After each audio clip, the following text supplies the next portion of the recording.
I'm Henry Bliley, an Hfpc founding member. My memories of their first meeting ever, Flying Saucer, downtown Houston, was going in there and just not knowing what to expect. Fucking dance moves. I'm kind of mad I missed this.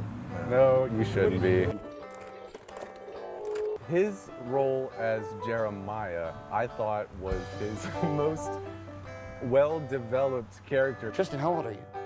5. 5? Okay. Todd takes his place. Was he the same character, or was it like his brother carrying on his legacy? He's doing this palm reading gig, and he has somebody, and he takes their palm, holds it for like a minute and a half, and just to say, I got nothing. I got nothing. Seemed like Jeff was more professional than, by far, than any other person in the group. He gave us acting tips, he gave us camera tips. Jeff was like the branch manager, supervisor type guy. He's very Michael Scott-ish, if you will, from The Office. Number 1 was a weird one. Went in trying to do some sort of sci-fi. You know, Henry had already been painted green for the Hulk, so why not the fuck? He had the most experience being painted. Baby child. So I show up to these tournaments and people think I'm actually going to arm wrestle when I'm really just going to referee. I honestly didn't think Hfpc would have gotten 8 years down the road. I thought maybe 6 months. All right, you finished? The word? No.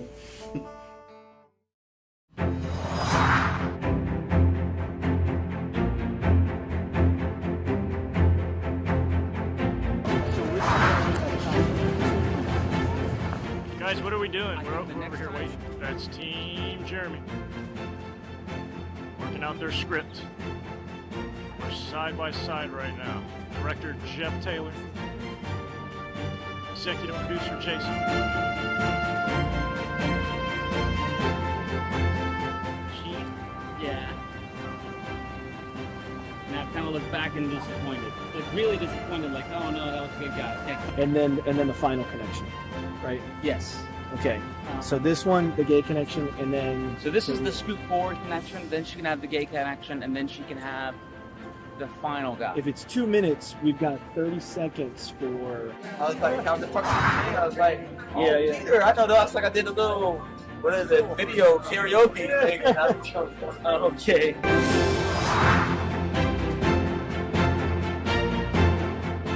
Where did the family idea come from? All three, me and my teammates, the two of us there in the crowd right there, just the team of three. We were able to come up just talking to each other more and more. We were, getting equipment ready. As soon as we drew the ideas, we were talking about it, trying to brainstorm how we can all three gel together. Siblings was the best idea we came up with. That was some fantastic dialogue that really just emphasized sibling resentment that can kind of just simmer over the years and just kind of boil up. And there's money involved, which often brings out the worst in people. So that was eerily realistic in some ways. If you had a little more time, is there anything that you'd like to tweak in this film? Well, let me tell you, I had 2 other actors, and I'm really so sorry that I couldn't fit them in. They would have skyrocketed this film to the top. Yeah, it was very smart to do the recording at the gym because the lighting was great. The winner of the 2024, the final Speed Filmmaking Contest will be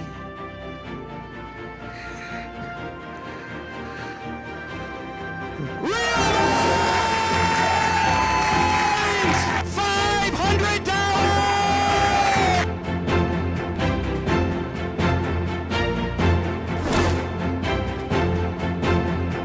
And I have cherished memories with all you guys. Thank you so much.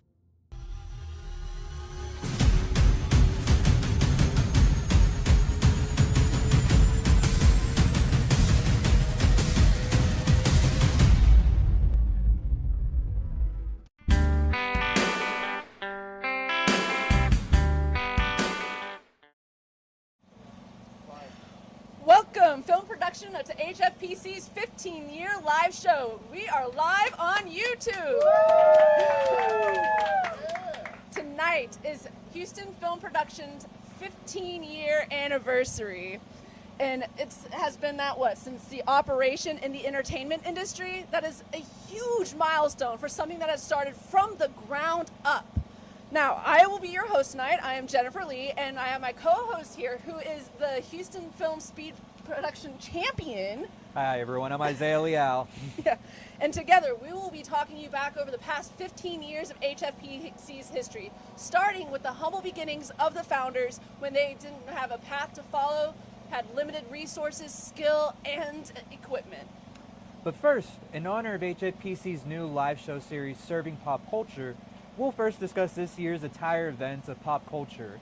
So, our new show will be a live monthly series that'll go over the events of that month, including new music, TV shows, video games, food, and of course, HFPC specialty, film. And serving is in the name of the show because each episode will be served food that coordinates with that episode. Yes, and since we are at the Renaissance Festival, we will be trying some of the finest medieval cuisine. And HFPC's very own holistic chef will be getting served that food right along with us. So let's get started with some pop culture, and let's bring on Dr. Feelgood Chase Mullins. Woo! All right, Chase. What's really good, baby? Hey. How we doing? Good, how are you? Good. Hey, I'm doing great. I'm happy to be out here with the HFPC. See y'all for the 15-year anniversary. How are we doing tonight? Doing pretty good. Toasty even, I should say. Super toasty, can't you tell? So, what would you say your favorite memory with HFPC is? My favorite memory with the HFPC? Really, I would have to say, okay, so the first year that I ever worked with the HFPC, the entire building did not have AC. The entire AC was out. So I'm up there, cameras, lights, everything's going. I'm in a jacket. I am sweating my life away. And they've got some rinky-dink air conditioner on the side that's trying its best to blow some kind of cold air on us while we were watching Molly's movie that she made that had this ticking yellow cat clock on it. Then from there, it just turned into this suspense as we're trying to wait to see who won this year. But at the same time, we're all dripping sweat, so it just looks like a gladiator battle, just like, who got it? Drip, drip. It was just, it's one of those ones where it's an experience that you remember and you go on and you talk about later. And, you know, sometimes the adversity is what builds the biggest memory. Absolutely. So what would you say in that short video showdown was the best part of it? Maybe not the best or like the strongest adversity, but what would you say is your favorite part of hosting it? Oh, my favorite part of hosting it? Yeah. My favorite part of hosting it is the behind the scenes. Is while the 6 hours are going on that they have to make it from scratch, all that other kind of good stuff, normally what I would do as the host is we would try to go to at least 2, if not 1, of the on-set crews that's going on. And we got to see, all right, where are you at in the stage of you? Are you at sound? Are you at not casting? Are you at sound? Are you at script? Where are you at? And you could see where the panic was at. You could see where the I'm in control of the situation was at. And it was just really cool to sit in the back and watch the production come together. And then later in the evening, see the actual film that they put. Because you know you don't have the whole story at that moment. But once you go on and they're doing it and the films are going on, you see what they put together. Because what they put together in that time frame is amazing. The amount of work that goes into it looks like they spent weeks, if not months on it. But the amount of content that they can compact in such a short amount of time, that was my favorite part. Seeing it in the backstage and then seeing the final product all come together.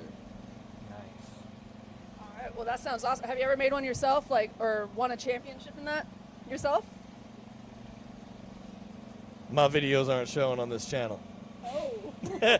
I'm playing. No, I have other acting roles, but I personally have not been a script writer or a producer or director of any kind like that. I host shows. I host as a MC for a lot of strongman competitions in the Houston and Magnolia area. But as far as being the behind the camera guy, no, I don't really have any experience. I'm more front of the camera. I'm too much energy to keep behind, and I'm too much of a character to be behind the camera. You know what I'm saying? I mean, you never know. You could always transpose that onto the scripts. That's for when I get old and things start to hurt. Well, I'm not old and things still hurt. Shit. See, there you go. Well, would you want to do anything else with HFPC? I would want to see HFPC develop more and really, how do I want to put this?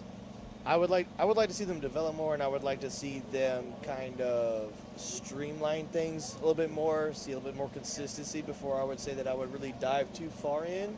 But I would not say that I have ruled them out entirely. It's something that, you know, my line is always open, right? Right. Very true. So could we see you host another short video showdown in the future, perhaps? We'll see. I can't tell you yes and give you a guaranteed answer on that one right now. You know, schedules are where they are. Your responsibilities have to come first, priorities. You know, I got to pay the bills. Very true. Very so important. I would say I'm a man of plans. Yes. Like, even though I may play the jokester, I am a man of plans. So I need a date.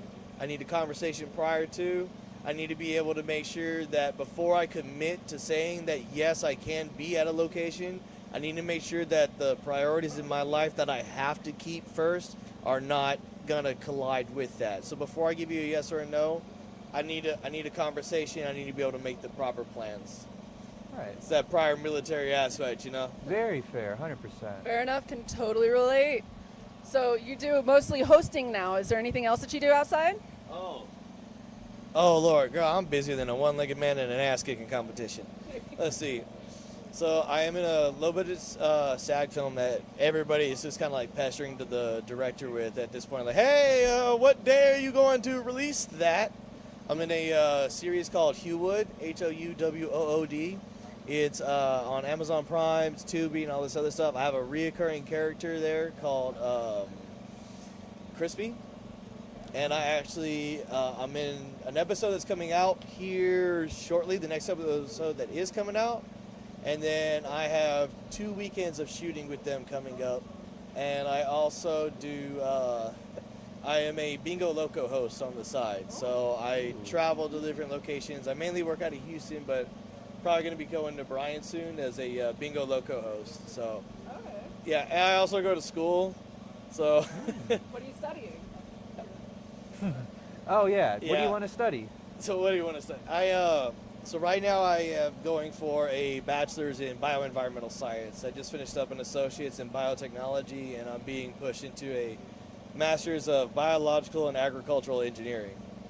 Wow. I always looked at it this way: the hosting, the acting, and all that fun things, that lifestyle that I would love to live, it's possible but not probable, right? So as a man, like I said, I'm a man of plans. If it's possible, not probable, it means it is possible. So I should give my all to making it happen, and I should go for it, because I never want to sit there and say I always wanted to be, but I never did anything to actually make it happen. But on the other hand, if I have this opportunity that is both probable and possible, so that if this hand does not happen, I can still live a comfortable and happy life that leads me to a life that isn't just the struggle bus all the time, because I'm tired of being poor. I'm very tired of being poor. So I looked at it that way. So my education is all based on things that will lead me to a career field that is a safety net. No matter what, I'm good to go, while I pursue this dream of making hosting, acting, comedy, and all that other stuff to happen. Because if you don't go for it, you can't ever complain that it never happened. And don't ever say you wanted to be if you never did anything to make it happen. Very true. You miss all the shots you don't take, and it's good that you take all the shots you want to take, and also take the safety net options as well. What would be your dream host job? Oh, I got the perfect answer for this, and I hope somebody's paying attention that can make this happen. I'll do this 3 times a day, 7 days a week. I want to be a game show host for Food Network. Wow. Are you kidding me? I'll show up, chefs. You're going to make some amazing things out of whatever comes out of this basket. I don't know what that is, but I'm going to eat it. Oh, yeah. And I get a bite of it at the end?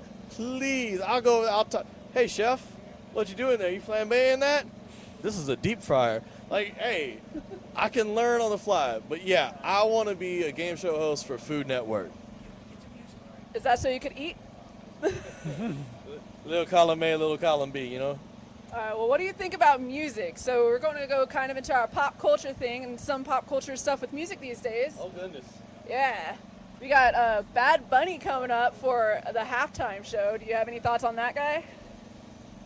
To To be real honest with you, I don't, just because I'm very out of the loop. I've been very busy with school that I actually get frustrated with how I'm not able to do anything else because I'm so bogged down with school. As far as the Bad Bunny situation itself goes, I would say, here's the thing. No matter, you can try to sit here and protest as much as you want, and you can sit here and say, I'm not going to go to this show, and you could be like, oh, that's going to show them. But the problem is let's say you don't like it. The other half that does like it's just going to take your seat. What are you truly protesting? And are you really making a difference, or are you just complaining on social media about a situation you have no control over, you have no real aspects of? And, like, really, how does it affect your life? Very true. So, as far as that whole thing goes, if the NFL decides to go with it, they go with Bad Bunny. If they don't, hey, who was the follow-up? I honestly don't know who There take. You know what? No, I don't think they had an official follow-up, but if they do it, they do it. If not, somebody's going to fill that seat. Yeah, maybe. What do you think of last year's halftime show? Did you get a chance to see that? With Kendrick Lamar? Oh, that was great. That was great. I have never seen so many disses in one small time frame.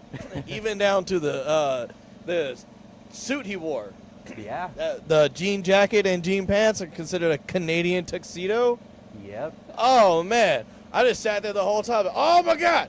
Oh, my God. Oh, my God. It was hilarious, man. I died laughing. But I'm that kind of guy. Their beef is between them. I'm just going to giggle.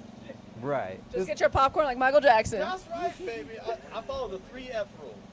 They're not feeding you, financing you, and because this is a PG-13 show, fornicating with you, F them. They don't matter because they're strangers to your life that are never going to affect you. Same reason a lot of people don't shoot their shot as far as going for this gig or anything is, oh, what are these people going to think of me? You are never going to see them again in your life.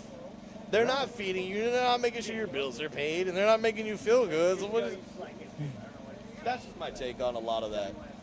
I mean, that's a pretty fair take. That's kind of how I view things as well. Yeah, mind the business that pays you. Exactly. Yeah.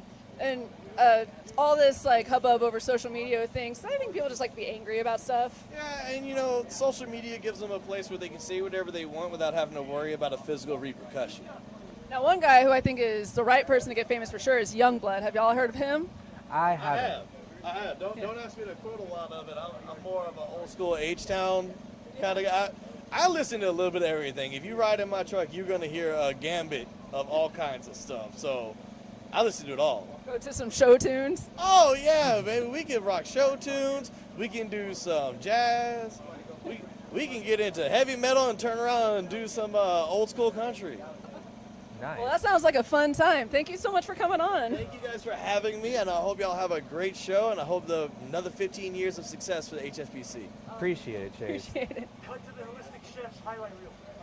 All right, so thank you guys, and that was a fantastic interview with Dr. Feelgood, Chase Mullins. And so we are going to go to our Holistic Chefs and have a little bit of food. I'm getting a little hungry. How about yourself? Oh, really hungry. Yeah. So let's welcome our HFPC's very own Holistic Chef. And watch the video first.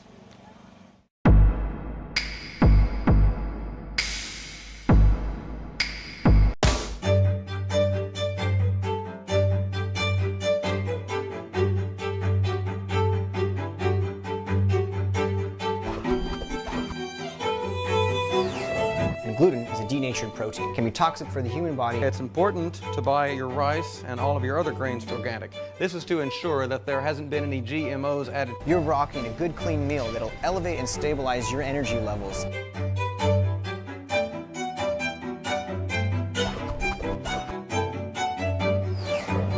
We're gonna throw a generous portion of our chicken salad. We're gonna throw them in the oven and we'll go watch TV until then. Very healthy snack, very quick prep time. I think we can order for you, actually. Thank you. Enjoy.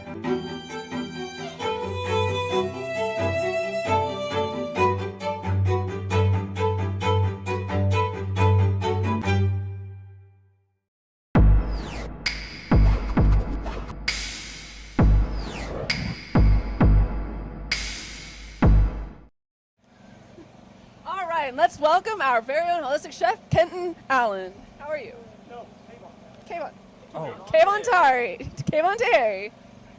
Excellent, You were right. I am so sorry about that. It's all right, it happens. That's why I always just say Avon with a K, and then everyone gets it. There you go. Whoa. What is your first experience with HFPC? I mean, Holistic Chef. I started with that and I ended with that. That was a great experience. The only one that made it back and is still, consistent with the whole ideology behind the Holistic Chef. Right. Well, so what gave you the inspiration to start Holistic Chefs as a series or continue with it as you went on with it? My inspiration mostly, is just based off the whole ideology and, just living that clean lifestyle in general, or kind of in balance, right? You're never going to live it like completely on the clean style. It's been Halloween. We're filming this like one day after Halloween. Definitely ate some candies, It's no harm, no foul. You need to like experience your life, but at the same time, then it's just like in general, like what is your focus and how are you living in a way where you're feeling good throughout it, right? And you can always break it. There's always about balance, like what can you do to like achieve basically a healthy eating style that you can live with, and then also be able to like indulge when you need to, or have fun every once in a while, to not be so uptight, right? Well, speaking of not being uptight, we heard that you experienced a prank with HFPC. Do you mind going into what that prank was about? I mean, the prank, they just kind of like set me up a little bit. I was judging that HFPC, the Holistic Chef competition. We were like judging a few people, and one of the contestants wasn't exactly a real contestant, I would say. When you just like throw a bunch of honey over a pork loin, that's kind of gross. But at the end of it, you saw it. It's kind of like a good example of, like people that are just like, oh, I just throw something together and, it's fine. I'm just going to eat whatever there is. But, it goes a little bit deeper than that. Whenever you're eating, it's basically what's going to fuel your life, right? So you want to like think a little bit more about that. And the prank served, I think, has a good point, for everyone else and a lesson as well. Did he at least cook the pork loin? No, I don't actually eat pork at all. Oh my. Oh, so you don't eat pork, and he served you? No. Oh my gosh. No. So I didn't sample that one at all. I was like, yeah, it's just pretty sure that's not going to win any kind of accolades. So let's just skip it for now. How did he take that? Exactly. Peyton, the person who had the prank. I think Peyton was in on it from the beginning, so there wasn't really much of a response from it. Oh, okay. I didn't know if it was a genuine attempt or not. No, definitely not. It was a prank. Okay. Well, so you don't eat pork. Is there anything else you don't eat, or are there certain dishes that you enjoy a lot more? Enjoy a lot more. It depends on what the restrictions are and what you're trying to enjoy, if you count out your allergies and just you're trying to enjoy a meal, there's plenty of meals that you can enjoy that are like really tasty and as well as like healthy and clean. But outside of that, mostly just like, no, the only restriction I would really pretty much have would be the pork restriction. Outside of that, eat pretty much anything as long as there's always a way to like cook something, always a way of like have a clean ingredients added to it. You just don't want to be like deep frying a lot of things. If you do, you can still do that, but combine it, like a deep fried, like a goat cheese salad, for example, can be like really tasty. You can still have something fried in it per se, but not be exaggerated on the view. Again, it all comes down to balance, which everyone has a hard time like talking about because they just want to talk about like one extreme or the other, like, oh my gosh, you're super unhealthy, you're eating McDonald's every day, or oh my god, you're like too extreme, you don't enjoy your life at all. There's definitely a fine medium to like play in between it, and as long as you're dealing with like your basically dietary needs and your physical needs, integrating some kind of exercise regime on top of it, you're probably pretty good. That's interesting. So I know that it's all about having a healthy balance when it comes to your diet, but I have to ask, if you had to pick one favorite dish, what would it be? One favorite dish? I just love like a well-cooked steak, probably as simple as clean, high in protein. As long as it has a high animal fair weight rating, on that, I think it's pretty good. That's like probably what I have to, let's say, would be the top of the enjoyment level on that side. It's a good answer. Love steak. Steak is always delicious. Do you have a particular way you like it, medium rare or black and blue, or? mean, if there's no budget restriction, I'll just go with an A5 Wagyu and go medium. There you go. That's how you do it. Yeah. I had a question, but then it flew my mind like a little coot. So there's a whole thing going on right now, well, not necessarily right now with dietitians and everybody saying like get protein and cut carbs. What would you say regarding that? I mean, that's definitely a way to drop some fat. Probably referring more towards like the keto diets, right? Those are really great. It puts your body into ketosis, which it's not a sustainable state for your whole life. But as long as you implement something like that, which are definitely good. I've done one of those for a while. Definitely drops the fat. It's really good, but at the end of the day, you need to kind of result again to more of a sustainable, balanced diet. So always have that in mind, but do that. That's something that works for you. Depending on your diet, how you're feeling. If your energy level is low, don't do it. If your energy level is high, obviously your body's responding well to it. Everyone's different. You can't have a one response to anybody kind of answer, especially when it comes to diet. You don't even know hey, imagine tomorrow everyone's oh, peanuts are the most healthy thing for you in your whole life, and then that guy over there eats peanuts and he can't breathe. So what are you gonna do with that, right? It's dependent on you. Everyone's body reacts differently to different kind of formulas. Keto diets are definitely a new fad, definitely a good thing for people that are looking to lose a lot of weight. It's more healthy because you're usually avoiding a lot of the unhealthy grains that are persistent and if you want to go back to diet, fast food and things like that. But in general, I would say, sure, try it out. If your body responds well to it, do it. Know that it's not something you're gonna do for the rest of your life, and then just try to look for that balance. What would you say in regards to sugar replacement? What's the best kind of sugar, like honey or any of the stevia, whatever those new ones are? Honey, maple syrup, and agave. Maple syrup, really? I always thought that was packed with sugar. And Jemima's, yes, because that's corn syrup. But fair. 100% maple syrup, yeah, it's probably a different thing than you're used to. They don't serve it at IHOP, I would tell you that, if you order maple syrup there. Very true. I'm more into honey myself. Yeah, no, I honestly love honey. I feel like you could use that to pretty much sweeten anything, but of course I wouldn't do it in excess. I feel like, is there anything wrong with excess honey? I want to know your thoughts or opinions. Excess honey? I mean, there's a problem with excess anything. You can have excess water. People have died of drinking too much water. So whenever you talk about excess, yes, any excess in anything is wrong. If you're using honey as your main sweetener, that's not excess. That's not chugging a honey bear every day and sucking it dry. Right. I like to use honey a lot of times to sweeten my coffee, for example, because then it's hey, it's a natural sweetener. And it means something else when I'm baking. Maybe I'll use the agave, for example. So I mean, variate between the healthier sweeteners.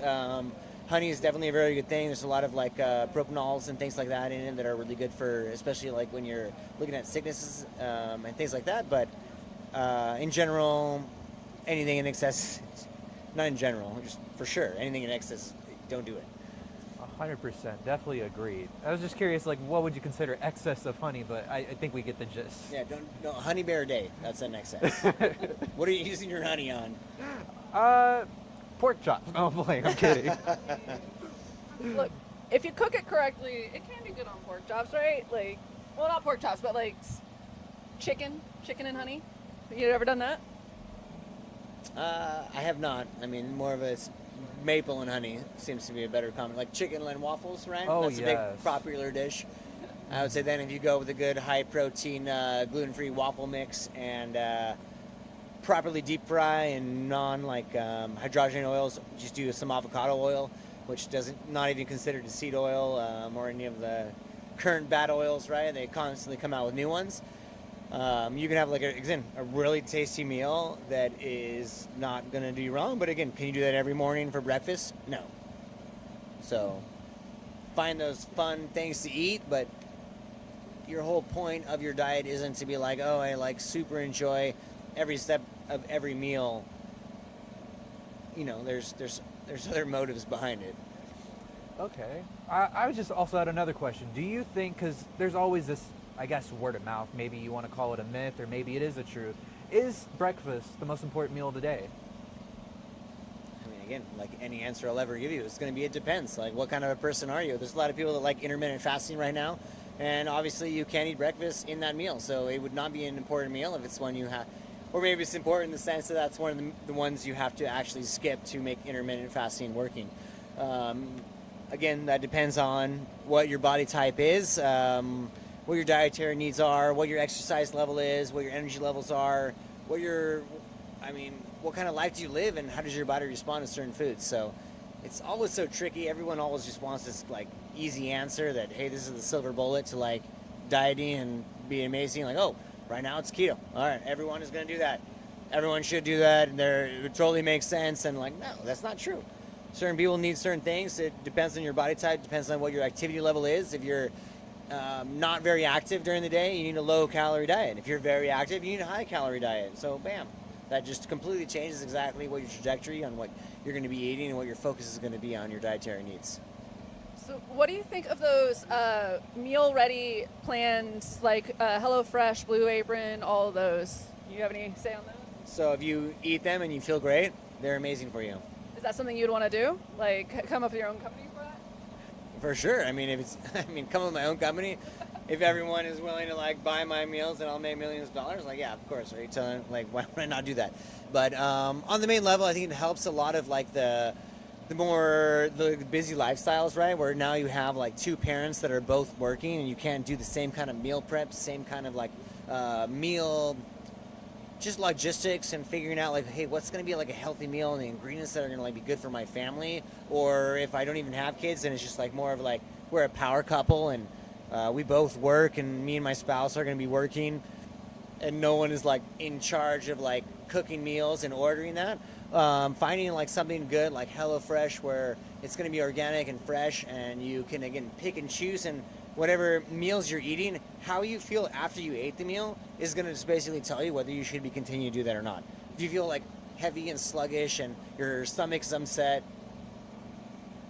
don't eat that anymore. Pretty kind of like common sense, right? I don't know. Candy really does make me not want to figure out that common sense. Sometimes you have a lot of good desserts and you're like, man, this tastes so good. And then maybe 10 minutes later, you're already feeling icky from it. But it's so good. So if you feel bad afterwards, would you say that's something that's good for your body or not good for your body? Oh, it's absolutely terrible. Well, I agree with you. So there you go. I mean, again, it's all about balance. Like, don't never do it. If it's something like, oh, man, I love ice cream so much. It makes me the happiest in the world. Well, figure out what kind of diet that you can, like, base the rest of your meals around to get you to a point where you can eat more ice cream. If that is your motivation in life, like, go for it. There's a thing you can do. You can exercise a certain amount. You can eat a certain amount of other types of foods, like outside of that meal of ice cream that you're trying to like have as the goal of your life. But pretty sure if you like dig down deep and think about things, there's other things you can do in life besides eat that will bring you joy. So basically, instead of getting sucked into the ice cream abyss, just think of other goals and everything that you want to take care of, and then kind of get your diet around that to accomplish those goals. Yeah, everyone's diet is going to be around like accomplishing the goals you want to accomplish. Just make sure you commit, make sure you follow through, make sure you're like observing, how your body's responding to certain foods, and then again, there's like plenty of options out there nowadays, especially if you're in the U.S. And how would you do that? Like, do you work out and everything too with it, or do you just like mainly focus on your diet? Because I know that working out is 10%, diet is 90% of being healthy, or so they say. Yeah, everyone wants to make up percentages whenever they want, but at the end of the day, it's going to come down to, like, what do you want to do? Do you want to be mobile? Do you want to be flexible? Do you want to have strength? Do you want to, like, be doing fun activities into, like, old age? I would assume most people want to do that. Yeah. They say it, but are you willing then to like, make that happen? Are you going to put that focus in? Are you going to have a diet and have, like, a exercise schedule that'll get you to your like longevity goals and your life goals at the end of the day? Well, it looks like our food is ready to try, so let's get a little taste of this Renaissance medieval sweets. Let's see what we have here. Again, best festival foods, they're known for their high protein, high level of health? Oh, no. Super healthy food all the time. We'll see what the first surprise is. Hopefully not pork. Well, yeah, that would be a short-lived. Okay, we got some fried chicken, I would say. So that looks like, yeah. It looks like fried alligator, actually. It's fried something. Yeah. Fried something, alligator, yeah. Fried We're at the alligator. Renaissance Festival, and we don't know what animal it is, but in general, of course, we'll give it a try, but alligator. Every time you go and like look at something or try something, at the end of the day, if you like it, you're always trying to look for, again, how do you feel afterwards? And even if you do enjoy maybe some fried chicken, for example, maybe there's just 1 or 2 ingredients you can tweak to make it something that you can enjoy for the rest of your life that doesn't affect you in a way that you don't want it to affect you. All right. So let us know how you appreciate that.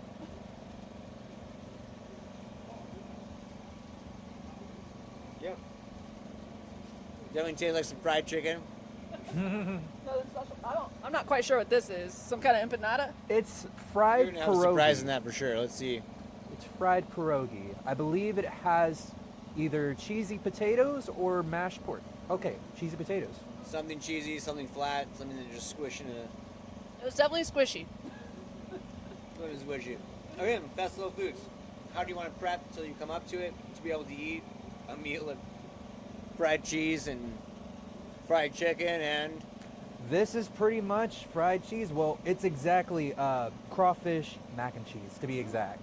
And I tried their crawfish before. It's pretty good. Haven't tried it with the mac and cheese just yet, but let's see how it tastes. Crawfish mac and cheese. Crawfish How mac did you and get cheese. selected for the most premium dish? Is that...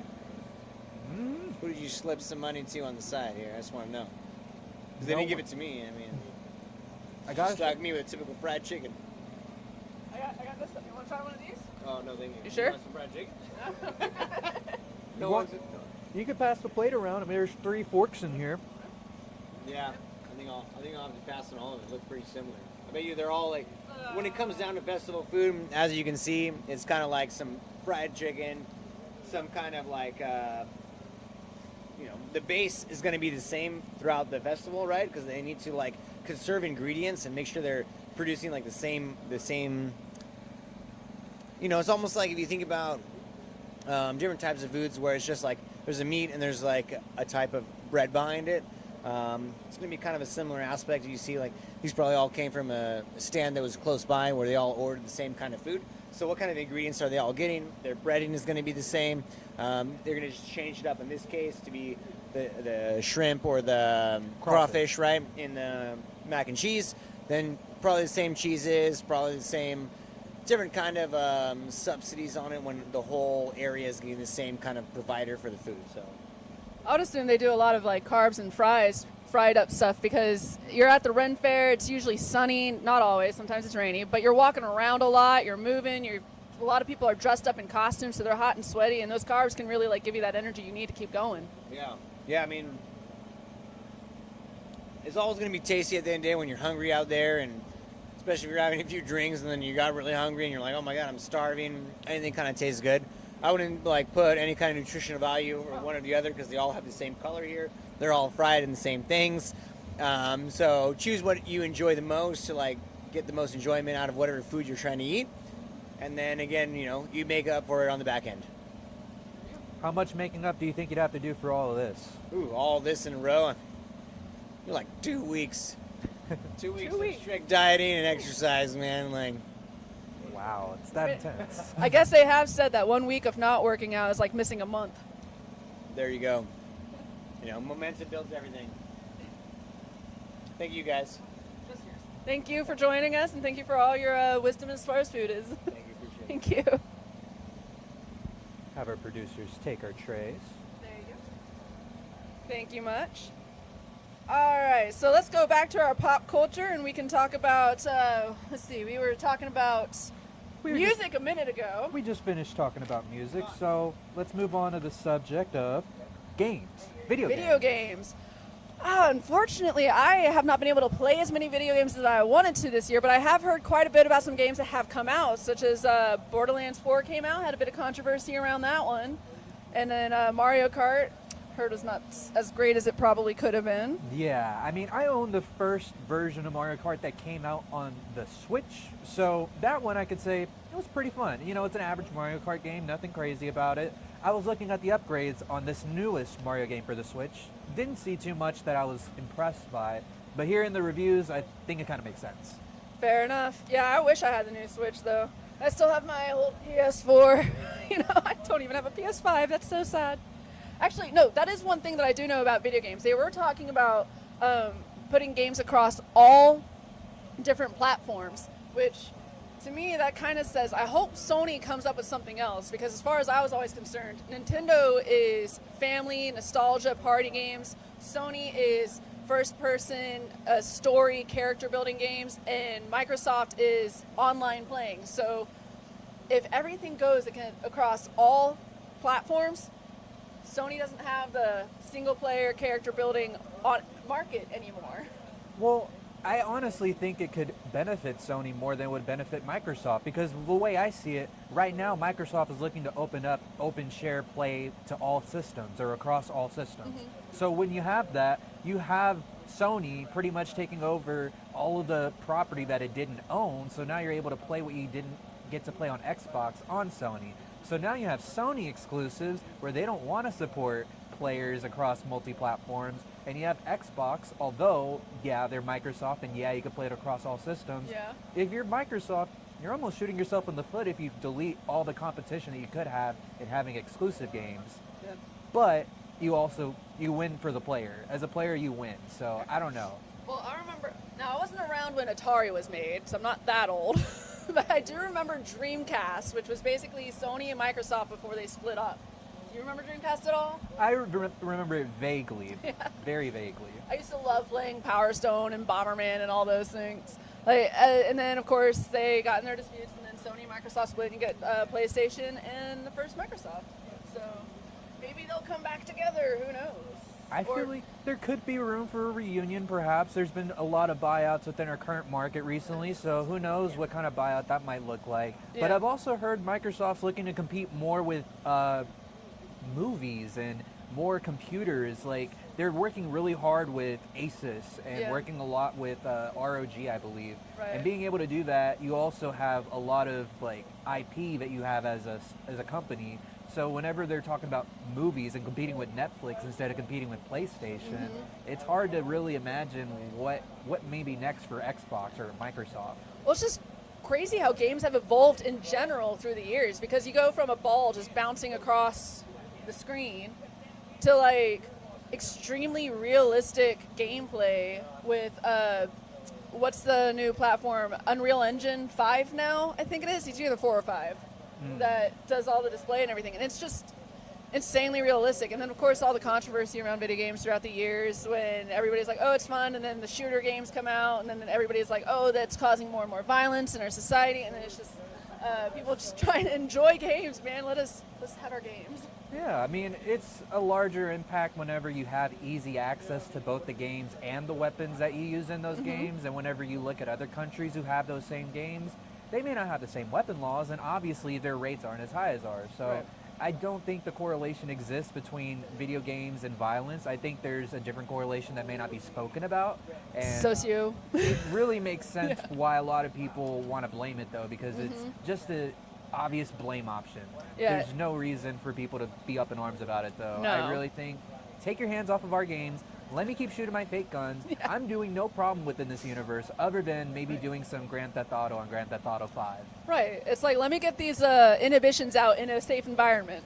Exactly. And that's why you have so many successful video game businesses in different countries, or like video game bars, arcades. It's a huge thing, and I kind of miss the day where arcades were somewhat of a thing. But Man, I really want to go to Japan and just go to their Pokemon land. oh my That would be goodness. so much fun. I want to see Mario World in real life. I think they had that in Yes. Tokyo as well. Yeah, they also have a Super Mario World at Universal Studios. Okay. Especially in the Los Angeles one. I'm not positive about Orlando, but in Los Angeles they have Super Mario World out there. I definitely need a visit over there. Yeah. Speaking of Mario, how do you think their new movie is going to come out? And have you seen the first Mario movie? Okay, are we talking about the first one, or are we talking about the one that just came out first one? The one that just came out, the first one. was Because gonna I say- remember the original ones. I'm thinking back on those now. And we all know how those were. To some classics, to others forgettable. Yeah. I thought it was cute, especially having Jack Black singing Bowser. That was really fun. Or being Bowser. That was fantastic. With Princess Peach. It was cute. It was a very cute film. And it's cool that they're making movies with video games, like with Minecraft and everything too. Yeah, it was one of the most seen films this entire year. I think it had the biggest blockbuster amount, or like biggest revenue result this year. Yeah, with Jack Black again. Dude, I freaking love that guy. I don't know what it is, but he can make no bad video game movies. Like, if you want to make a video game movie, just have Jack Black or Jim Carrey in it, and you'll be fine. Borderlands wasn't great. And Jack Black was in it? Jack Black was in Borderlands. He tried though. He did try. But Borderlands, I don't know. Maybe it could have used Jim Carrey, because Jim Carrey's in Sonic, and he kills it as Dr. Eggman. True, very true. So, I don't know, do you want to go on to films, or do you want to talk about them politics? Do you want to talk about... Let's talk about politics before we talk about films, because films is our signature move for HFPC. We got to keep that That is very true. We should end on a strong note. Very much So we're going to see what happens here. I don't know if we're going to need a trigger warning at all, but we're both pretty fair with the politics. Lately, with everything going on, I know that Trump has been enacting tariffs, and that has been doing things to the economy for sure. Yeah, I don't know if many of you watching have seen Smiling Friends, but if you have, then you would understand the kind of memes or things that you've seen on that show. It's very much closer to reality whenever you look at the government, how that functions in our real world. It is completely disastrous.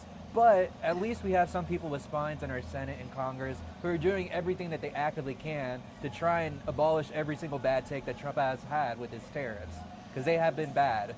Even if you don't agree on whether or not they've been bad, Reagan, the person that he's modeled his entire political profile at, like, right on. He has said himself, and Canada has been playing this in a commercial, that tariffs will only divide countries more, and although they may work at first, they will never work in the long run. So there's a lot of people wanting to question the tariffs, but there's also a lot of people wanting to roll them back because there's no need for them. Originally, American government was funded by tariffs, but so much has happened since then. It's not completely feasible anymore. But not only that, but whenever you have a free and open market, there's no need to put on tariffs for people that aren't a competitor. They're supposed to be our community.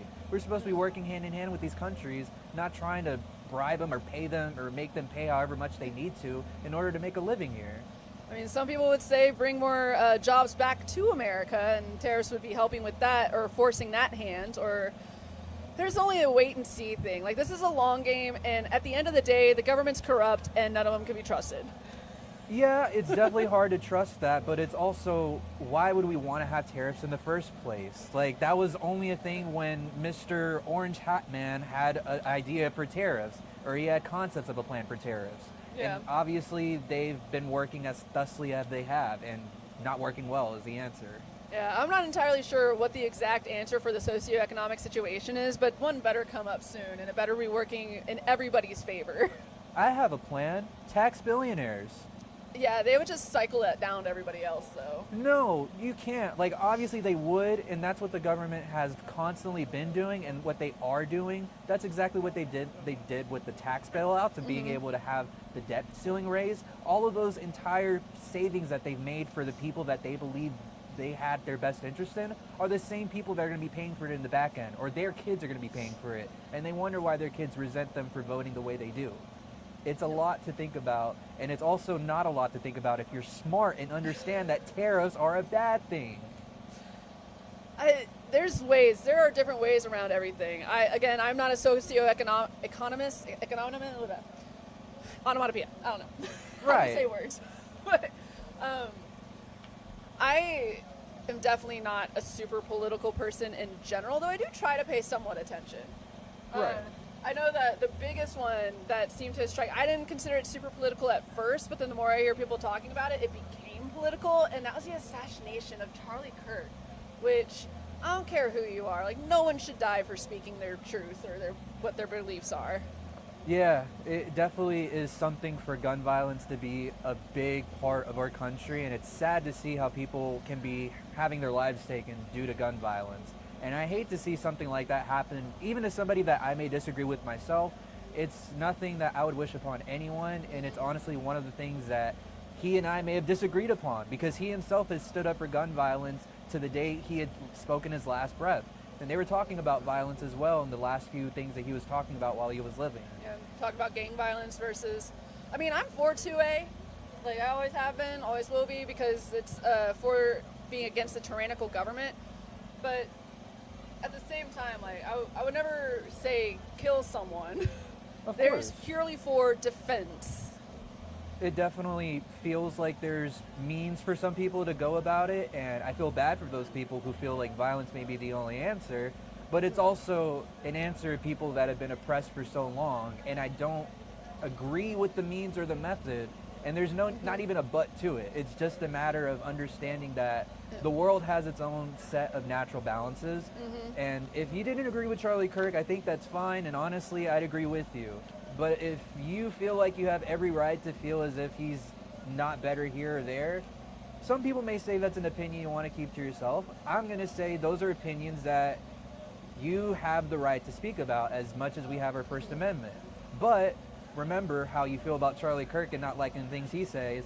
Don't be surprised if people are not going to like what you say either. And that's fair. It's, you know, people can live with that too. I think that's the day and age Yeah. we live in. People can accept whether or not they like what they have to say, Mhm. but I think it's also grown to a point where what you say can be more problematic to some than others, and you got to really ask yourself why. And that really, that pinches a question for everyone. Why are we questioning Charlie Kirk? What exactly was his platform? And I think that what really, like, the reason for his death and all that just really shows the lack of communication in this country between people, because left and right, all together, everyone, well, not every single person, but a lot of people are very much like, you don't agree with me, you're insert name here.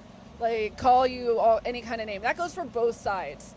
And it's just heartbreaking to know that, like, if people just communicated with each other, went past the, you said this, so this is how I'm interpreting you say it, you're wrong, and went more to, let me understand where you're coming from.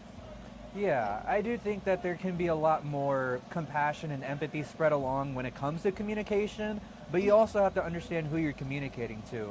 If you're Yeah. communicating to someone who lacks the humanity to even see your conversation for what it is, as an exchange of truth or information, then you don't have a conversation rolling. You have a person talking to a brick wall, and Yeah. you have no conversation or dialogue that could help that conversation whatsoever. Right.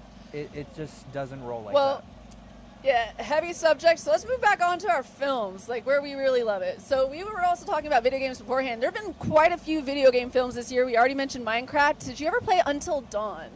I did not play Until Dawn. So Until Dawn is basically a game where you are trying to survive the night, and every time you die, you start over, and you get to choose different things. And it's, if you know those books where it's like, if you pick a situation and it'll take you to a different page, like choose your own adventure book, that's basically what Until Dawn is. And they made a movie that was very similar, or they made their movie kind of like that, and it was really interesting in how they did it. Did you see the movie? I did not see the movie just because I hadn't seen the game, and honestly, I didn't see too many trailers for the film. Maybe Fair. that was because of their PR, maybe it was because I just didn't see it, not sure. Yeah. Well, I mean, I know that you liked Sinners. Sinners, my goodness, was probably one of my favorite movies of the year. I honestly can't tell whether it was my favorite or if there's any other ones that I like more than it. I have to sit with that at the end of the year to really decide. But I will give it a 5-star rating. And I don't give that to too many films. I think for me it hit on a real big note on how it touches on the racial divisions at that time, and also how that reflects within modern time. And not only the division, but also just the pride and the embracement and the collection and I guess just seeing the melting pot of all of that come together. That was the beauty of it, and seeing how it applied to real day times. It was beautiful. Yeah. What did you think of it? I did not appreciate it as much as you did. Sorry, I know there's a lot of people who are huge fans of it. And it wasn't so much because of the message that was sent. Like you said, the message was a good one, and I could understand like where they were coming from with it and how they molded that in. But I kind of felt like the ending was a bit rushed, and that they could have done a little more. Now, I'm not a filmmaker, so kudos to them. I mean, I am generally in films, but I don't write films. So kudos to them. I know that it's an extremely difficult thing to do, and they did a good job considering, but I mean, I would have given it more 3.5 or 4. 3.5 more so. 3.5 is not bad. But yeah, it wouldn't have been on my top films of the year. But again, I understand the message that they were going for. I think they could have executed it a little bit better. But that's just my take on that one. I know Mickey 17 was another good one with the message in it. Yes, that film came out earlier this year, and it was a really good one by Bong Joon-ho, the director of Parasite. And it follows Robert Pattinson, the lead character, who is pretty much this expendable guy who's working for the government. He's kind of like a crash dummy, put it that way. Yeah. And this is a guy who can be made into multiple copies. But the thing is, and this isn't spoiling anything really, this is kind of like relayed in the trailers, this guy can't have any duplicates. Like once he's dead, he's dead. But what if he really didn't die, but they made a duplicate? That's what you're faced with in Mickey 22. You got 2 Robert Pattinsons, and you can only have one. And the government's real stingy about it, so what are you going to do? Well, they also have a bigger message, but that bigger message comes more in the end than anything else. So I don't know if that's a spoiler or not, so I'm not sure if I want to mention it. What would you think? I feel like whenever you watch the film, you'll understand more of like where the film is headed and how it may go. I think in telling how that last act or how that may play out towards the end, it may give away the direction of the film, but I will say a lot of the film has a lot of anti-government motifs and a lot of, I guess, pro-humanitarian themes as well. Like definitely pro-humanitarian and anti-government. I did think it was funny how Mark Ruffalo kept doing an impression of Trump on certain things. Oh, of course, but he would not admit that. He was just like, he is saying he'd reflect any of the leaders that, you know, were like that. Yes, no, there's definitely times where like, I know who inspired you for that one. Yeah, all love to Mark Ruffalo too. He's a great actor, great person. I really loved his role in that as well. Great actor in the film too. Robert Pattinson is such a fantastic actor. I like, we were talking about this earlier, how whenever I saw him in Twilight, I was like, but then it was later on that I was like, oh, okay, it wasn't his acting in Twilight that made that not great. Because if you see him in other movies like Batman, that didn't come out this year. That came out last year, right? Yeah, it came out either last year or the year before. Yeah. Either way, it's a phenomenal film and has a second one already with the finished script, I believe. Yeah, the only qualm that I had with that Batman, which I could kind of put it towards it's the beginning, is he was not Bruce Wayne. He was Batman. Yeah. Like, he never got the Bruce Wayne playboy. He was very serious, even in his alter ego. But that can be... It's the beginning of him figuring out who he is and getting his persona down. So he hasn't quite established the differentiation yet. So hopefully in the next film, they get that distinction between Bruce Wayne and Batman. Yeah. Because I know Robert Pattinson could pull that off. Right. And speaking of superhero movies, another movie that we both saw this year was Superman. And honestly, I gotta say, I like that a little bit more than I did Batman. Yep. Just because of the enjoyment that I had from it. I feel like they're honestly one-to-one when it comes to like how I enjoyed them, but just in different ways. Yeah. But I have to pick Superman by a slight edge. What did you think of Superman? I did not like it in the first act. So as the movie was opening, I thought I was going to hate it because I was groaning the entire time. But as the movie went on, I liked it at the end of it. I thought it was good towards the end. I was like, all right, cool. Like weak beginning, but strong throughout, or strong ending or whatever. So I did end up appreciating that film. That's good. Do you think the film had any real ties to like what was going on in today's country or today's world? I mean, I'm sure it was inspired. Even though the director may have denied it? Yeah. I mean, life imitates art and art imitates life. Things and people are inspired, especially when you're writing things. You can't not be influenced by the world and everything that is going on around you, especially whenever you are writing. Like, what you feel goes into that, and what you feel is molded by your environment, so you can't not. Yeah. So he might have said it, but we all know it was true. I agree. It had to. Just watching the entire film, I'm like, there's no way this is not the parallel we're thinking it is. It definitely is. It definitely is. Like, it might not have been consciously, but definitely subconsciously. Yeah. And another great film that came out this year, 28 Years Later. I know you haven't seen that, but I highly recommend it. It's a good movie. Yeah, Cillian Murphy's in it, and I know he killed it in it. Cillian Murphy's in 28 Days Later. That's the first one. That came out in like 2002. He has no appearance in the newest one? He has no... So Cillian Murphy... So there are 3 28 movies out right now. 28 Days Later came out in 2002. That has Cillian Murphy, and that has zombies in it, but it is truly about the characters and the arc that they go through, and you can see the development of the characters, and that is why that film is beautiful. Then you have 28 Weeks Later with Idris Elba and Jeremy Renner, and that one is more of an action with all the plot holes that come with, hey, let's make some money off of a movie that was made 10 years ago that everybody loved. And then 28 Years Later, completely different feel altogether than the first two. And that one is a young boy goes off on his first venture into the mainland and he comes across zombies, and then what you're thinking of, I believe, is 28 Years Later, Bone Temple. So that will be coming out sometime next year, I believe, and Cillian Murphy will be reprising his role as John in Bone Temple, or so it has been rumored. Yeah, I could have sworn I heard something about him being in the newest one, but I guess it is in the upcoming one. Yeah, so there is a infected, they don't call them zombies, they're infected with rage. There is an infected who comes up and stands, and everybody thought that was Cillian Murphy, and Cillian Murphy's like, nah, that wasn't me. He was very thrilled that a lot of people thought it was him, though, but it was a different actor who went through a lot of extensive body makeup in order to get that. Yeah, so, and it's a very good film. If you didn't like 28 Weeks Later, that doesn't mean anything, because 28 Weeks Later is as different from 28 Days as it is from 28 Years. So completely different movies, but the same world, and it was actually a really good one. I would recommend watching it, especially if you kind of like horror movies and thrillers and suspense. Does it take place in February? No, it's warmer. Dang.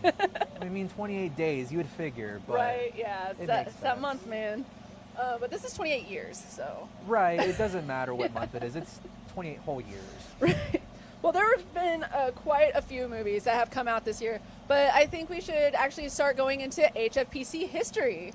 So let's celebrate the last 15 years of film and entertainment for the entertainment production of the Houston Film Production Club, and we have some really exciting interviews that are coming up. I know we already did a couple, but just stay tuned for several more. You'll be so happy you stayed. HFPC first started out as just a club organization for people in the Houston area who really wanted to get into film production and how it was made and what it's been, or what all the mechanics and everything that were involved in that. And it has now blossomed into becoming a full entertainment company that produces pretty much anything and everything. So let's cut to a clip of the people who became the founding members of this organization. On October 16, 2010, HFPC met for the very first time. My memories of their first meeting ever, Flying Saucer, downtown Houston, was going in there and just not knowing what to expect. About 15 or so people decided to meet, and these people didn't exactly know what they were doing. They didn't know the first thing about a film club, how to use a camera, how to turn on a light, how to screw in a light bulb. These people were just trying to figure out what exactly they wanted to do when it comes to film production. So at the first inaugural meeting that we had, that was the first time I met Jeff, or so I'm told. And so it's 20 guys around a table. Most of them I had never met. We didn't have any camera equipment. We had basically just each other. We started spitting out all these ideas, but we had no idea how to film all of this stuff. And the only person with what you would even call experience was Jeff. So basically we were like, dude, you're in. Can you spell camera? Good, you're in, man. After this first meeting came HFPC, and the founding members were able to figure out what a film production club is. The founding members were Henry Bliley, Jeff Taylor, the Maddox twins, Bobby Gaines, and of course, Peter Olson. In the early years, the founding members were trying to figure out how exactly to work this film equipment. So they decided to work on a little short film, Ding Dong Ditch. If there would have been a third party observing what was happening, they would have been like, how do you make money ringing on people's doors or running away? I want to get in on that. I want to get on the ground floor of that. This included all of the founding members in one video doing what the title pretty much says, playing Ding Dong Ditch. But unfortunately, it wasn't good enough to make it online. So the guys were also trying to learn, and what exactly should they do next? The founding members decided to make a story that was both crass and immature in nature, just like their filmmaking skills. Well, this led to their first YouTube series called It's Clark. It's Clark, that was funny. Some nerdy guy who doesn't know much about a camera. It was about this young man trying to figure out how to use his film equipment, vlogging about his day with his friends. This man was pretty much just as immature and just as new to filmmaking as the founding members were. So this really worked for them. It worked in favor for something being so comedic and childlike, but also akin to their filmmaking skills, leading to a really good series for the first time. Hi, it's Clark. Hey man, can we be in your video, buddy? I got a video I want to make of you, man. Hey, I'm Clark. I like boys. And 15 years later, HFPC has been able to spin off to its own commercial company with Royal Elegant Production. It has many high net worth clients and some really elite clients from the city of Houston. HFPC has also been able to keep up with one of the biggest film competitions in Houston with the Short Video Showdown. Finish your fucking film, no matter what. 3, 2, And the winner of the 2023 Short Video Showdown is Simple True Studios! It's also been able to hone its craft with comedy and live productions and looks to continue doing so with Back to the Ren Fest and our own live shows. As one of the many film apprentices a part of Houston Film Production Club. Okay, which one's Malcolm? Okay, which one's the older brother? I think I'm going to be Reese. And then younger brother? Dewey. He's Dewey. It has created many opportunities for success and recognition for many local filmmakers like myself. And welcome back. So thank you for watching our little video about the founding members. Originally there were 11 founding members, but there was a dispute. So so they broke off and 5 of them continued going, making their own thing. Yeah, I also heard that the little group that decided to split off on their own didn't really last long. Well, that's because they weren't HFPC.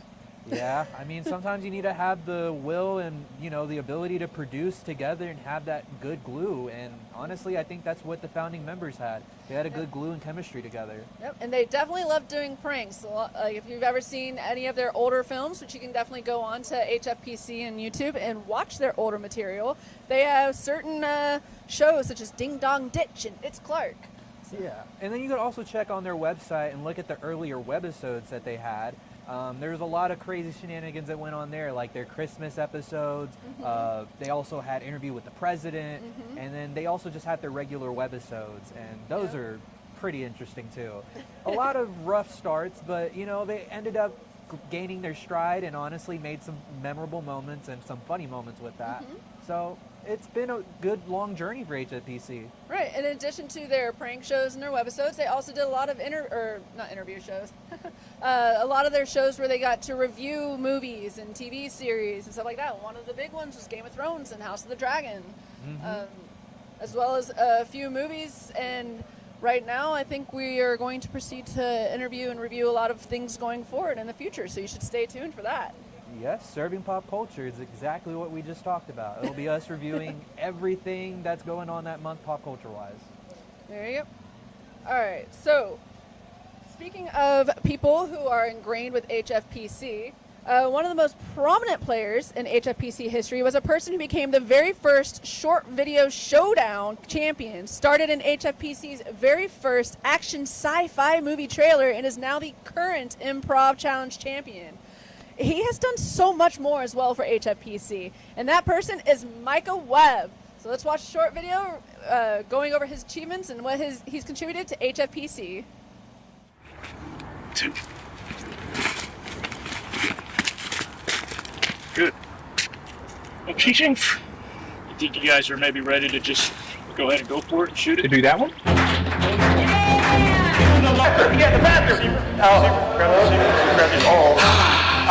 Do you have a very, very small bladder? Small something, but not the bladder. We're here at the Star Wars premiere. We're going to give you guys all an awesome analysis at the end of it. Yes!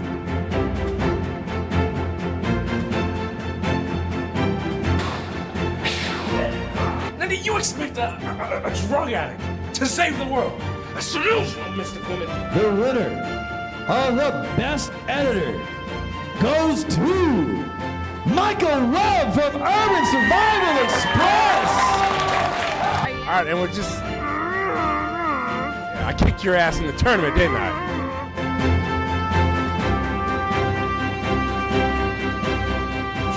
Oh, jeez. Oh, why are you doing that? Take it so damn. Short video shootout champion! How do you have it? You have your production club.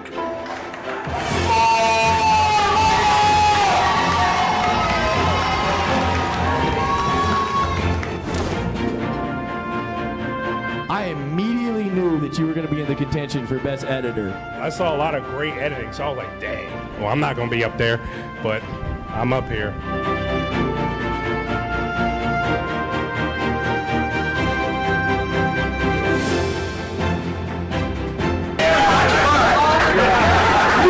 You got his scorecard, negative point. Oh my goodness. Thank you for all you contributed, Micah, and let's hope you can defend your crown as Improv Challenge champion. Now for our next guest. The special guest has been the host with Hfpc for the longest, hosting various events as the very last No Holds Barbecue, the Speed Filmmaking Contest, and of course the Improv Challenges.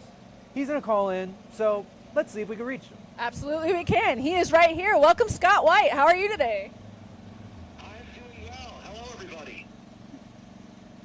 Hello. So you hosted the very last No Holds Barbecue for Hfpc. How did you feel doing that, and what memories do you bring from it? Sunburned. I was so sunburned after that. It was like 95 degrees, and we were sitting outside, and I just remember I remember it being fun, but I just remember I had to just lather myself. Oh, call ended. We lost Scott. No, we lost Scott. Do we want to try ringing one more time, or let's try ringing Scott one more time. One more time. Well, he was saying, I don't know if you could hear him. Not at all. That he got sunburned. It was 95 degrees and he got sunburned. Oh my goodness. And he's back. We got Scott back. So sorry for losing you there, Scott. That's okay. Okay, so you've hosted quite a bit for Hfpc. Would you say that you had a favorite event to host? Oh, I think my favorite event to host, maybe not the favorite, but the most memorable was the last, we did a Christmas themed improv show. And I just remember this one contestant, every single game, he would just get up there and yell. That was his idea of improvising, is just yelling things at the top of his lungs. And we finally got to the point where it was just like, you can't yell anymore, okay? So that's not improv. I mean, a lot of Taekwondo tournaments, they like to yell at the top of their lungs, too. It almost sounds like they're very angry about things. He was just like, he would come down, he's like, I'm Santa Claus! Where's all the kids? Okay, you're frightening the children, Santa. So. Yeah. I don't think anybody should just pop out of nowhere and be like, I'm Santa Claus, where are the kids at? Like, that just sounds... But I guess when we hosted the last movie competition, we had a lot of nice the speed making film competitions. The last time we did it, we had a really well done movies. It was really hard to decide because to do a movie in that amount of time, to get it shot and edited and on the screen, it was just I'm always impressed when I host those to see how people can do that. We actually have the most recent champion of that here with us, Isaiah. Hey, Scott. It's good to see you again. Congratulations. Thank you so much. Just asking out of curiosity, What would you say was your favorite film from that? It doesn't have to be ours, but if you had to pick a personal favorite from that competition, who would you pick? Oh man, I remember this. I can't remember the name of it, but it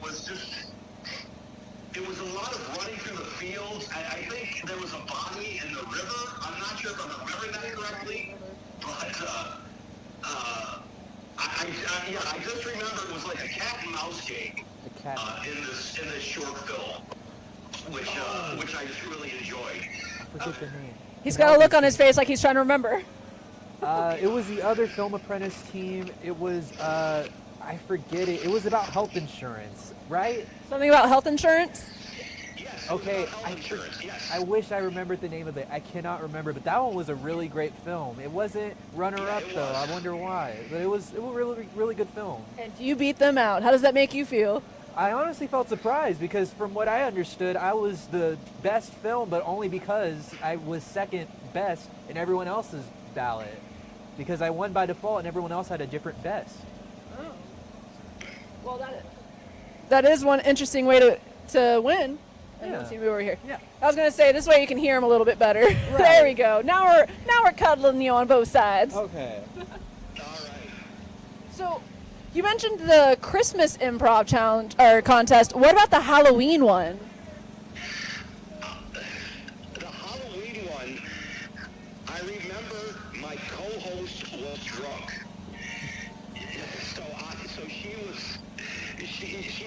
She started off drunk and she got drunker as the night went along. So I was doing a lot of the heavy lifting that night because she was, wow, wasn't that great? It's like we haven't done a game yet. I don't know what you're talking about. So, but that was Halloween. I love Halloween. I love Halloween and I love Christmas. So any themed shows are great. And I just remember that. I just remember, my co-host came in drunk and she just got drunker as the night went on, which added a fun layer to the night, which I don't think we were expecting. Well, I see that you have done a lot of themes, and you've also done a 4th of July. That sounds like a holiday to get drunk on right there. Yeah. Nobody drunk on that one, so yes, everybody was sober on that. And I'm saying that's the only time it's happened. It's like Peter runs a very, very, professional show. So, and Peter apologized to me after that. It's like, I don't know what happened, Scott, but it's a very, very professional, and I love the fact that Peter gives these people a chance who normally wouldn't get a chance to improvise or normally wouldn't get a chance to make a short film. He gives them that chance, and he rewards them for doing a good job. Absolutely. Like, people who have no idea how to do anything, like, it's just a great way to get your feet wet. Like, even if you don't win, it's still a fantastic time. It's like improv, filmmaking, anything. It's not one of these things where you can, I know they have classes, but you just got to do it. You got to make your first film and fail and build off that. You got to improvise for the first time and fail and build off that. And Peter gives these people a safe environment to do that. It may sound weird, but it's a safe environment to fail. Nobody's there to put you down. Nobody's there to make fun of you. They're there to build you up and critique you and help you build on your dreams. And that is such a spirit that we need in general. So it's fantastic that you have been a part of Hfpc to provide such an experience for people to be able to get their feet wet and dive in and do these kind of things. Yeah. I'm proud to be part of it. Yeah, definitely. And as one of the former contestants, a part of the competitions that he hosted, I definitely have to say you were probably one of the best hosts that I've seen. And, as an apprentice, I could say this because I've seen all the other hosts and their tapes. You're probably one of my favorite when it comes to the energy. You bring a lot of great energy, and you're a really positive, motivating person when it comes to how you deliver everything. So you're doing a really great job at hosting, Scott. I really like it. Well, thank you. I appreciate that. So, do you still host anything these days? I host game shows, actually. There's a spot in Houston called Game On, and it's a game show experience. So whenever I'm in town, I host game shows. Wow.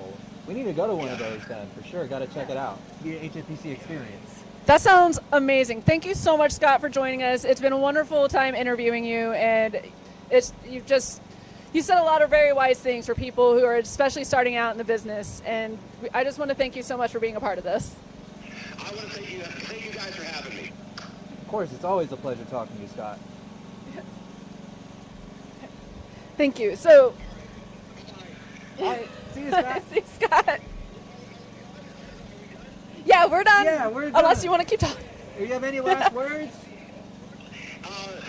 Do what you love. If you love making films, keep doing it. If you love doing improv, keep doing it. No matter what you do, even if you're not good at it right now, keep doing it until you are good at it. Or maybe even if you're not good at it, just keep doing it if it's something that you love and something that brings you joy. That's the only parting words of wisdom I can say. And those are very wise words indeed. Thank you so much. Thank you. Talk to you later, Scott. Okay. It was really good hearing from Scott. So our next person we want to mention, this person's probably done the most both on and off camera for the past, let's say 13 years for HFPC. Even though he came right after the founding members era, we still consider him one of the originals. Let's take a look at some of this dude's contributions from the past 13 years. Dude, I always dreamed the dude I loved would come along. And he'd be short, blonde, and sound like a surfer dude. And now that dude has come to me, he won't quit saying dude on a fucking time.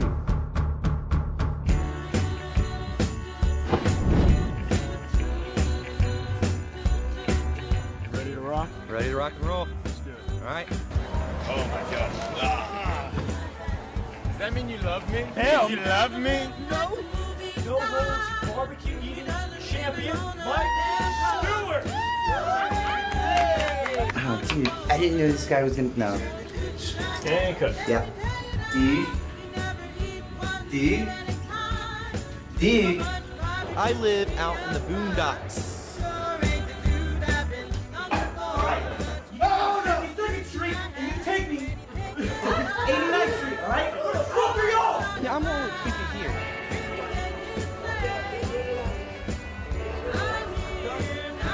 Oh my God, Riv, you've been my whole life. Very entertaining. Not as near as entertaining as when the diaper comes off. Come here, you. Come here, you. Last time I seen you running around in your front yard wearing a diaper. Remember that, huh? Huh? Yeah, I remember. That was a good game.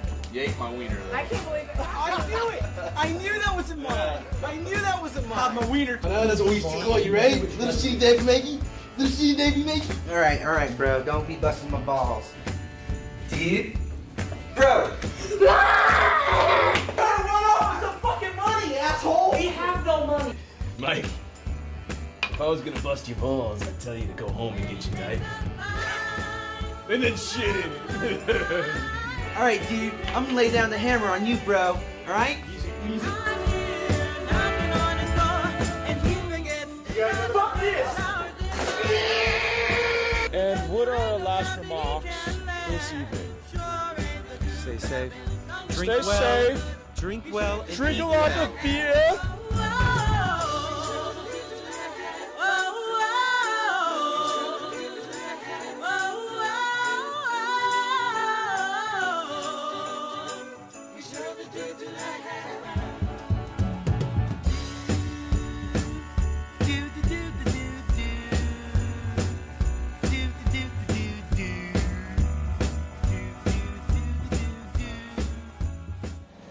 Ladies and gentlemen, that was Mike the Dude Stewart.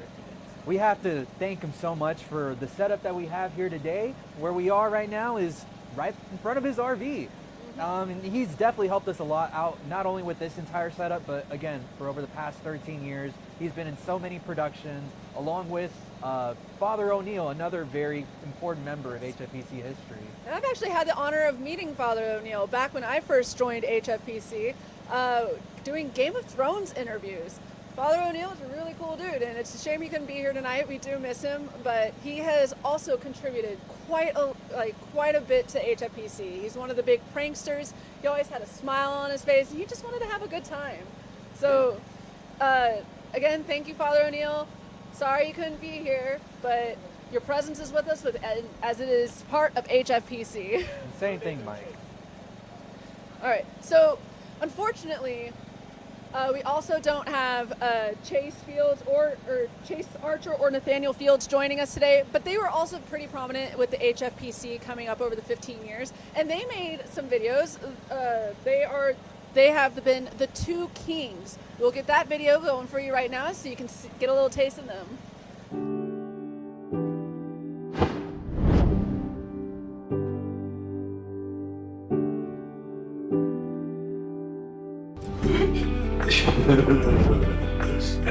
You guys have been selected to be on the Stuck on You contest. Handcuffed together for 2 days at the Renfest. Oh, dude, come this way. Dude. This way. Here, take my hoodie. You're cold. Aren't you gonna be cold? Yeah, probably. I'm not gonna be cold. I probably will be, but I can handle I it. know you're trying to be a gentleman, but I'm fine. Straight out of Compton, a motherfucker named Nathaniel. When I see you, something love. When it...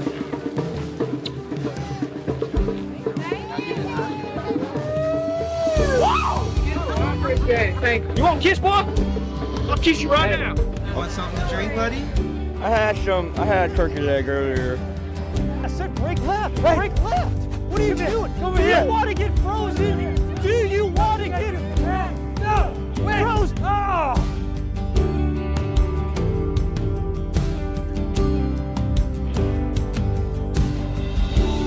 I feel this weird energy coming from you.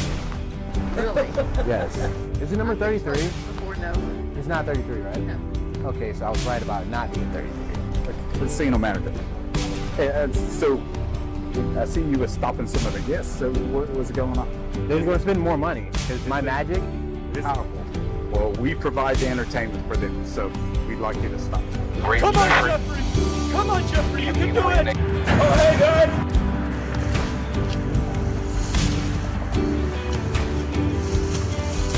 Yeah, I'm getting ready to go see Chris Austin and Salter. We're gonna see how he reacts to making fun of the challenge people. Everybody clap for Jeffrey. Jeffrey, come on up here, my friend. Give him a round of applause. Hi, Christoph. Is it okay if I talk about your mama? I'm not entirely sure this is an act. If it is not, that man is a motherfucker. If it is, that man is a motherfucker. Clap and cheer for Jeffrey. Hey, how you gotta do it? Can I help you? Hey, watch it. Look at his belt. Where's Harry? Harry's right here. Come on, Harry.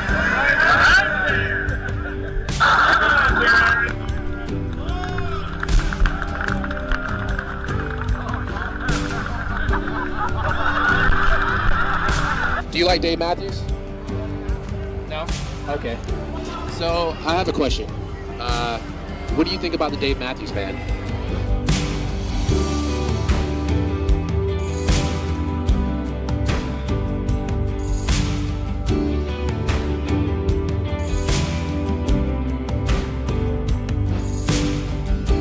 Let me tell you something. Because when I was a young boy, I ain't had to do nothing. All right, bro, let's go. This way. Where we going? Okay, wrong way. Tell me how you're going to spend your 4th of July weekend. To be honest, I'd like to spend it educating people on what freedom is really about. Aside from that, I'm just trying to make sure everybody has a good time. I think my problems are the least of your worries. You know, being cuffed and trapped with Aaron Flores, it's sort of like a metaphor. Like you're handcuffing yourself from something that's right in front of you, something that's good for you.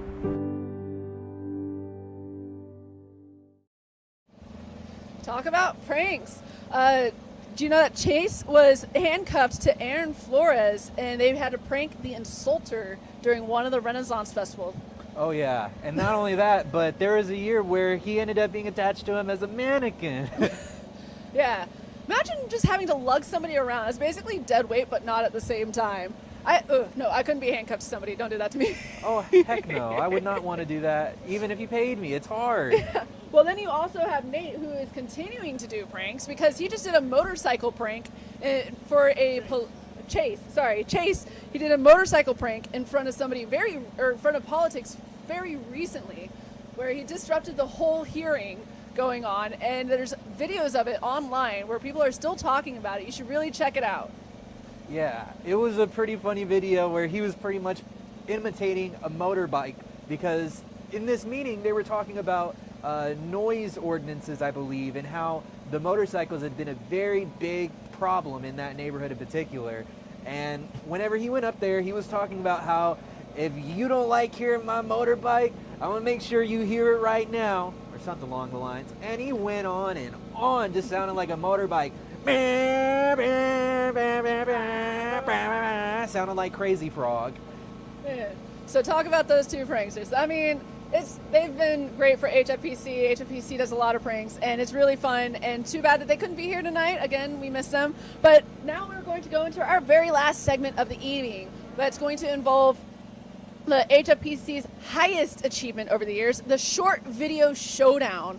Now, the Short Video Showdown started off exactly around 14 years ago, and as an experiment to see if two film teams could produce an entire short film in a single evening. And it was Team HFPC against another local film team, Team Jeremy. From there, it kept growing into a legitimate high-stakes film contest where competitive film teams have only 6 hours, that's not much at all, to produce and an entire short film, and then have their films be judged on screen later that same evening. So let's cut to a clip about the ultimate film contest, the Short Video Showdown.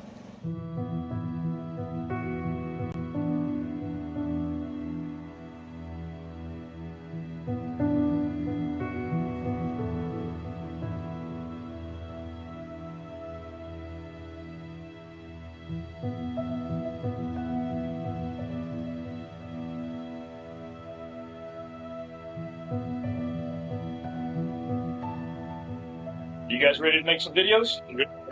All right. Teams will have only 4 hours to write, shoot, and edit an entire short film, and then have it judged at the end of the night. So the winner of the competition is going to be getting the grand trophy and $250 cash. 3, 2, 1, and you got to go off the races.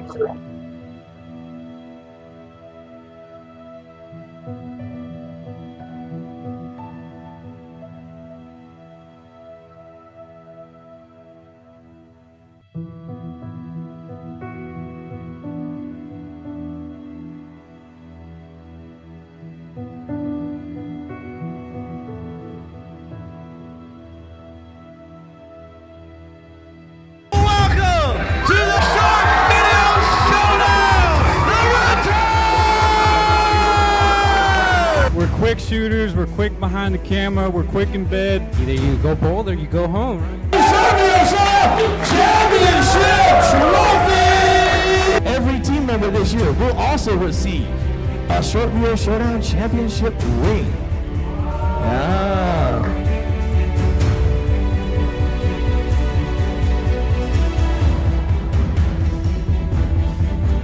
We don't have our normal team leader, Mr. Mark, who's out in LA right now. So we kind of took the initiative and, got the ball rolling to just try to do it one more time. How is the actual shooting, the planning, and all that going? Are y'all on time? The planning of different ideas here and there was taking up a little bit of our time. So I think right now we're catching up.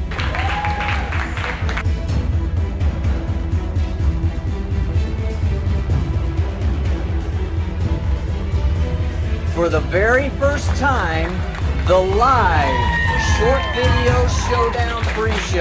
And Texas, you have been challenged to a night of horror. We are going to unveil the coveted SBS awards, both older awards that we've had in the past, and we have brand new awards for you guys this year. So we want to be able to help and be of assistance to everybody that has a goal. Ding, ding, ding, ding! That's for actors! Get your free drink. Where are you going? You get $100 cash, boy! And that's on the spot.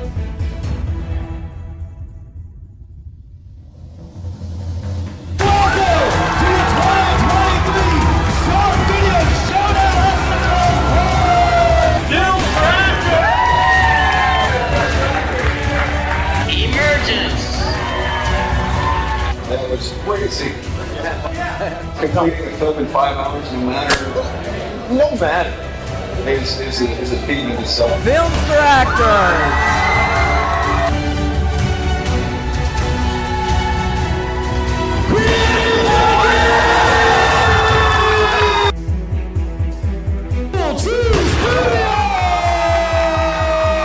$1,000 cash!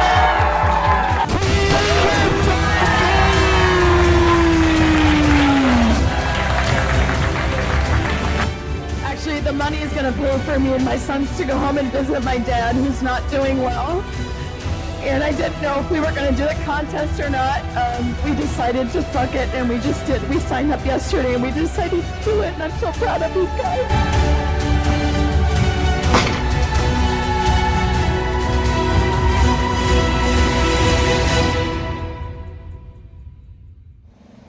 Wow, isn't that impressive? All those films in only 6 hours.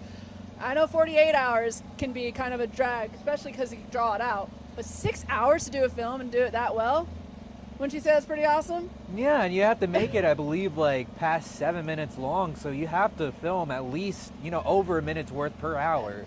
And just as we were talking to Scott Whiteman, these are the kind of things that you need to get involved in if you are interested in doing improv or writing, directing, producing, anything like that. Get into these film contests. Come join the 6-hour film short video showdown and see what you can do. I mean, best you're going to do is have fun, right? Or the worst you're going to do is have a lot of fun, right? So now it's time for us to welcome the short video showdown champion with the most titles, Mark Baird. And the current range. There we go. Woo! Thank you, Mark.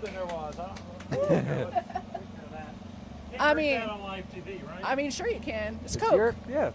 How'd you know? I can smell it. So, do you remember your first short video showdown? Like it's etched forever in my memory, yes. What film did you make? I don't know. I don't think we had a title for that one. It was basically a chase sequence with a weird ending, and it didn't make a lot of sense, and we only got second place. So it was like not very memorable at all. Well, second place is still good, right? It was good. Yeah. I think that we got like I think $75 worth of gift cards to a wine bar that closed down a couple of weeks later. Yeah. Well, did you at least get to use them? I did not. Oh no. Well, what was your favorite short video showdown or movie that you made? The other three that won, I think. No, the next year we did one, and the following year we had to do a sequel to the first one. So I think those two paired together were my favorite too. You had to do a sequel. It fit. Okay, so the first one was a story about a hamster. We got comedy and we got funeral. How do you marry those two things, right? So we did a show about what turned out to be a pet hamster. You didn't know that till the end, and it died under questionable circumstances, I'll say. Oh no. So anyway, we did that, and then the next year that was called Mourning Richard. M-O-U or M-O-R? Either one, and Richard is the long name for the hamster. No. What's the short form of Richard? Oh, I got it. That's a good one. A little slow. Well, the next year the theme was resurrection. Okay. Oh wow. So we did a monkey's paw type story with the hamster called Mourning Dick the Resurrection. There you go. It's that hardwood. Yeah. How'd you spell resurrection? And I have some kids in this, and the mom is always like, I have the worst conversations leaving your set with my daughters. Hey, it's nothing without innuendos, right? You need to have those fun in there. Exactly. I believe Isaiah had a question? Oh yeah. So I have to ask, now that you've seen that you won 3, but Molly, she's won 2, and she's also been a runner-up for 1. How do you feel about her legacy, and what do you think about your future or any upcoming legacy with the Short Video Showdown? I would like to compete again. Oh, wow. And my goal is to protect my legacy.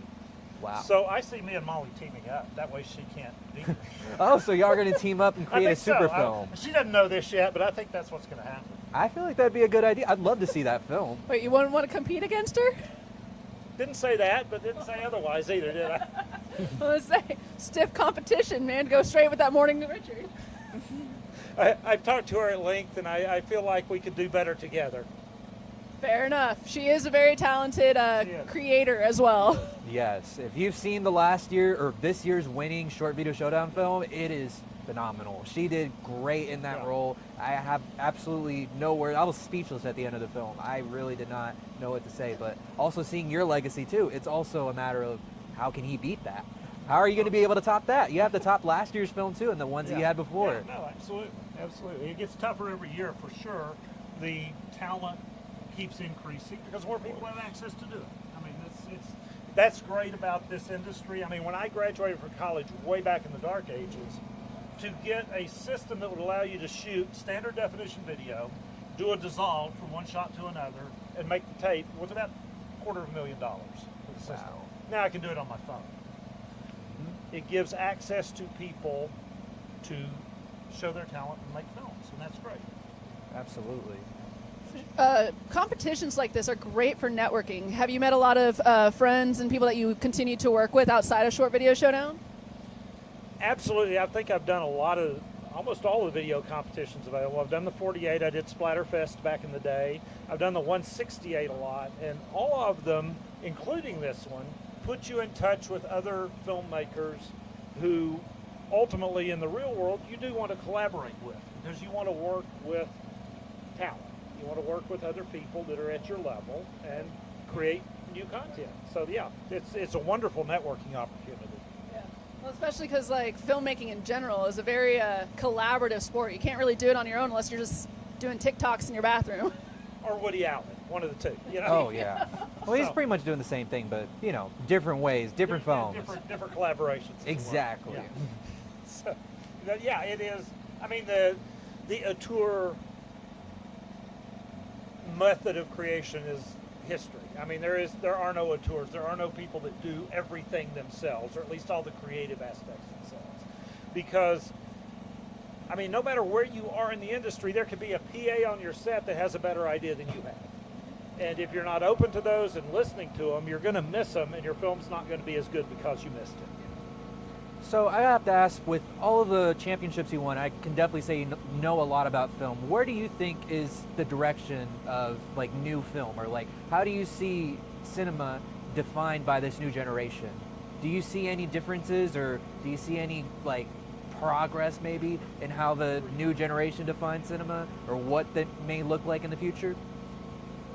There's always, I mean, every few years brings change. I've been around long enough to know every few years brings change. I mean, one of the first opportunities we saw were DVDs. I mean, if you had content available to people who were making DVD players in the first year, you got your film distributed that way. People found out. And every few years there's a new breakthrough. There's a new thing. And some of it's good. I mean, the breakthroughs are neutral. But there's good ways of taking advantage of them, and there's bad ways of taking advantage of them, and you see both. The newest thing, of course, is AI. Right. You know, and you know, you can generally spot an AI script a mile away. I've actually read a few of them, and it's like, you know, 7 pages copied and pasted 7 times with different kill methods for harm. That's not going to count. It's easy to spot. It's not going to work. But there's good uses of it too. You know, and so I mean, the film that's in release for us right now has AI closing credit music. First of all, who sees the closing credits anymore? But we used AI music, and we, you know, it was a quick, easy way to get it done and get something out there. And I mean, everybody we approached for real music turned us down. So what else are you going to do? Right, that's true. Puts you in a pinch, but it also gives you some kind of creative liberty in being able to make something or have something available. Right. For someone who's not a composer, me, right, you get at least, and I didn't do the AI either, but one of the other producers did it.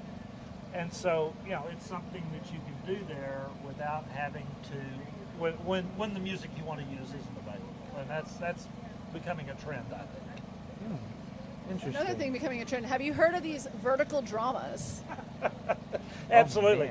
I've got a good friend that's a director of photography. He's done 150 plus films. He was our director on this feature we did.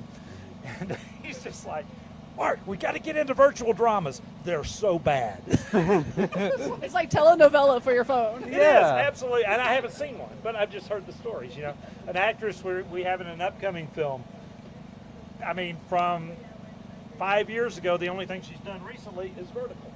You know, and so it's like, okay, it's providing work for people, that's good. It's providing ability to get out there and get your product on the screen, that's good. But can we do it better? Right. Well, I'm sure AI is also very involved in that too. Probably is. Again, if I had watched one of them, I might know more about it.